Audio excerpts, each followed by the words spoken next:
ராமநாதபுரம் மாவட்டம் பரமக்குடியில் பக்ரீத் பண்டிகையை முன்னிட்டு நடைபெறும் ஆடு விற்பனை களை கட்டியுள்ளது. இது தொடர்பான கூடுதல் விவரங்களை வழங்குவதற்காக எமது செய்தியாளர் சபரிநாதன் இணைப்பிலுள்ளார். சபரிநாதன், வணக்கம். பக்ரீத் பண்டிகையை முன்னிட்டு ஆடு விற்பனையானது களை கட்டியுள்ளதாக தெரிவிக்கப்பட்டுள்ளது. இது குறித்த கூடுதல் விவரங்கள்.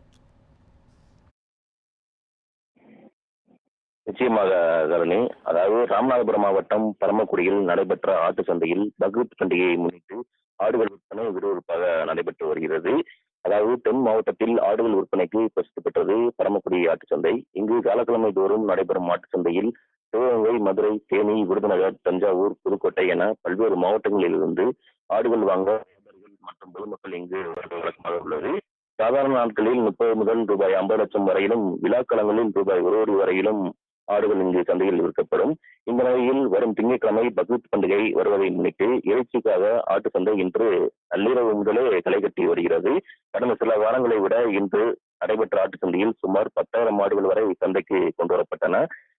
இதில் வெள்ளாடு மற்றும் செம்பரி ஆடுகள் என பல்வேறு வகையான ஆடுகளும், நாட்டுக்கோழிகள் மற்றும் மாடுகளும் விற்பனை செய்யப்பட்டு வருகிறது.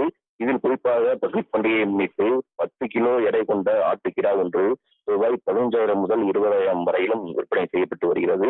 இன்று அதிகாலையிலிருந்து நடைபெற்று வரும் ஆட்டு சந்தையில் வியாபாரிகள் மற்றும் பொதுமக்கள் போட்டுக் கொண்டு இறைச்சிக்காக ஆடுகளை வாங்கி சென்று வருகின்றனர். மேலும் சந்தையில் ஆடுகள் வரத்து சற்று எதிர்பார்க்கப்பட்ட நிலையில் வரத்து சற்று குறைவாக காணப்பட்டதால் விலை பன்மடங்கு உயர்வாக உள்ளது என வியாபாரிகள் தெரிவித்து வருகின்றனர்.